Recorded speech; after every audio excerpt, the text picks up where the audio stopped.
ಇನ್ನು ಮುಂಬರುವ ಲೋಕಸಭಾ ಚುನಾವಣೆಯಲ್ಲಿ ಮಾಜಿ ಮುಖ್ಯಮಂತ್ರಿ ಕುಮಾರಸ್ವಾಮಿ ಅವರ ಸ್ಪರ್ಧೆ ಅದು ದಿನಕ್ಕೊಂದೊಂದು ತಿರುವನ್ನು ಪಡ್ಕೋತಾ ಇದೆ. ಇವತ್ತು ಅಲ್ಲಿ ಅಂತಾರೆ, ನಾಳೆ ಇಲ್ಲಿ ಅಂತಾರೆ.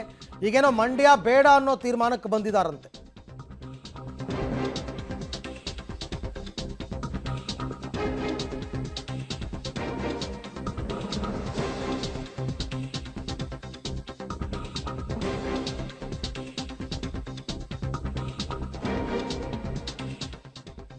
ಲೋಕಸಭೆ ಚುನಾವಣೆಯಲ್ಲಿ ಕುಮಾರಸ್ವಾಮಿ ಸ್ಪರ್ಧೆಯ ಬಗ್ಗೆ ಕುತೂಹಲ.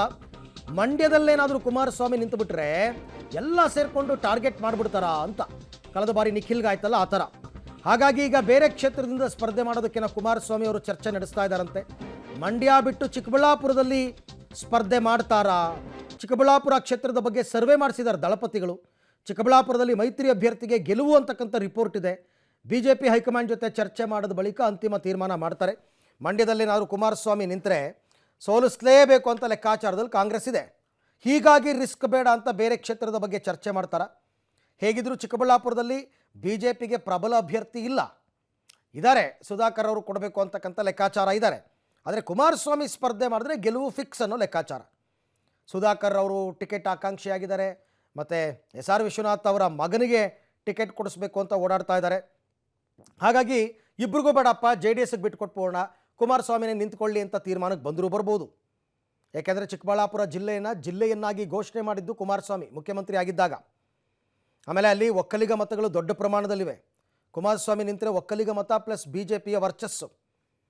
ಸೊ ಕಾಂಗ್ರೆಸ್ನಿಂದ ವೀರಪ್ಪ ಮೊಯ್ಲಿಗೆ ಕೊಡ್ತಾರೆ, ರಕ್ಷಾರಾಮಯ್ಯಂಗೆ ಕೊಡ್ತಾರೆ, ಯಾರು ಕೊಡ್ತಾರೆ ಇರಲಿ, ಟಿಕೆಟ್ ಫೈಟ್ ಮಾಡ್ಬೋದು. ಇಬ್ಬರ ಕಿತ್ತಾಟದಲ್ಲಿ ಕುಮಾರಸ್ವಾಮಿಗೆ ಗೆಲುವು ನಿರಾಯಾಸ. ಹಾಗಾಗಿ ಚಿಕ್ಕಬಳ್ಳಾಪುರ ತಗೊಳ್ಳಿ ಅಂತಲೂ ಒಂದು ಸಲಹೆ ಬಂದಿದೆ. ಅವರೇ ಹೇಳ್ಕೊಂಡಿದ್ರು ಅವತ್ತು, ಎಲ್ಲ ಕಡೆಯಿಂದನೂ ಆಹ್ವಾನ ಇದೆ, ಬಟ್ ನನಗೆ ರಾಜ್ಯದಲ್ಲೇ ಇರಬೇಕು ಅಂತಕ್ಕಂಥ ಲೆಕ್ಕಾಚಾರ ಇದೆ. ನೋಡೋಣ, ವರಿಷ್ಠರ ಜೊತೆ ಮಾತಾಡೋಣ, ದೇವೇಗೌಡರು ತೀರ್ಮಾನ ಮಾಡ್ತಾರೆ, ಅಮಿತ್ ಶಾ, ಪ್ರಧಾನಿ ಮೋದಿಯವರು ಅವರೆಲ್ಲ ಸಲಹೆ ಕೊಟ್ಟರೆ ಯೋಚನೆ ಮಾಡೋಣ ಅಂತ. ಬಟ್ ನಿಮಗೆ ಮಂಡ್ಯಕ್ಕಿಂತಲೂ ಚಿಕ್ಕಬಳ್ಳಾಪುರ ಸೇಫಾ ಗೊತ್ತಿಲ್ಲ. ಈ ಬಗ್ಗೆ ಮತ್ತಷ್ಟು ಮಾಹಿತಿ ನನ್ನ ಕೊಲೀಗ್ ಮಸೂದ್ ಅವರಿಂದ ಪಡೆಯೋಣ. ಮಸೂದ್, ಕುಮಾರಸ್ವಾಮಿ ಅವರಿಗೆ ಮಂಡ್ಯಕ್ಕಿಂತಲೂ ಚಿಕ್ಕಬಳ್ಳಾಪುರ ಸೇಫಾ? ಕಾಂಗ್ರೆಸ್ನವರೆಲ್ಲ ಅನ್ಕೋತಾ ಇದ್ದಾರಂತೆ, ಏನಾದ್ರು ಕುಮಾರಸ್ವಾಮಿ ಮಂಡ್ಯದಲ್ಲಿ ನಿಂತುಬಿಟ್ರೆ ನಮಗೆ ಗೆಲುವು ಕಷ್ಟ, ಕುಮಾರಸ್ವಾಮಿಯನ್ನು ಎದುರಿಸುವಂತಹ ನಾಯಕ ಇಲ್ಲ ಅಂತ. ಇಲ್ಲಿ ನೋಡಿದ್ರೆ ಕುಮಾರಸ್ವಾಮಿ ನನ್ನನ್ನೇ ಟಾರ್ಗೆಟ್ ಮಾಡಿಬಿಡ್ತಾರೆ ಅಂತ ಅನ್ಕೊಂಡ್ಬಿಟ್ರೆ ಹೆಂಗೆ ಸಾಧ್ಯನಾ ಇದು ಅಂತ? ಅರವಿಂದ್, ಮಂಡ್ಯ ಮತ್ತು ಚಿಕ್ಕಬಳ್ಳಾಪುರ ಎರಡೂ ಕಡೆಯೂ ಕೂಡ ಕುಮಾರಸ್ವಾಮಿ ಅವರು ಕಣ್ಣು ಹಾಕಿದ್ದಾರೆ. ಎರಡೂ ಕಡೆಯೂ ಕೂಡ ಸರ್ವೆಗಳನ್ನು ಮಾಡಿಸ್ತಾ ಇದ್ದಾರೆ. ಎರಡೂ ಕಡೆಯೂ ಕೂಡ ಕಾರ್ಯಕರ್ತರು, ಅಲ್ಲಿನ ಸ್ಥಳೀಯ ಮುಖಂಡರುಗಳು ಒತ್ತಾಯ ಮಾಡ್ತಾ ಇದ್ದಾರೆ, ನೀವು ಬಂದು ನಮ್ಮ ಜಿಲ್ಲೆಯಲ್ಲಿ, ನಮ್ಮ ಕ್ಷೇತ್ರದಲ್ಲಿ ನಿಲ್ಲಿ ಅಂತ. ಆದರೆ ಕುಮಾರಸ್ವಾಮಿ ಅವರು ಇನ್ನೂ ಕೂಡ ಯಾವುದೇ ಸ್ಪಷ್ಟ ನಿರ್ಧಾರ ತೆಗೆದುಕೊಂಡಿಲ್ಲ. ಇನ್ನೊಂದು, ಚಿಕ್ಕಬಳ್ಳಾಪುರದಲ್ಲಿ ಸಾಕಷ್ಟು ಲೆಕ್ಕಾಚಾರಗಳನ್ನು ಹೆಣೆದುಕೊಂಡು ಅಲ್ಲಿ ನಿಂತರೆ ಹೇಗೆ ಅನ್ನುವಂತಹ ಲೆಕ್ಕಾಚಾರ ಕೂಡ ಮಾಡ್ತಾ ಇದ್ದಾರೆ. ಚಿಕ್ಕಬಳ್ಳಾಪುರದಲ್ಲಿ ಸುಧಾಕರ್ ಮತ್ತು ವಿಶ್ವನಾಥ್ ಅವ್ರ ಮಗ ಅಂದರೆ ಇಬ್ಬರು ಜಗಳ ನಡೀತಾ ಇದೆ. ಇಬ್ಬರು ಜಗಳದಲ್ಲಿ ಮೂರನೇವರಾಗಿ ಕುಮಾರಸ್ವಾಮಿ ಅವರಿಗೆ ಲಾಭ ಆಗುತ್ತಾ ಅನ್ನುವಂಥ ಲೆಕ್ಕಾಚಾರ.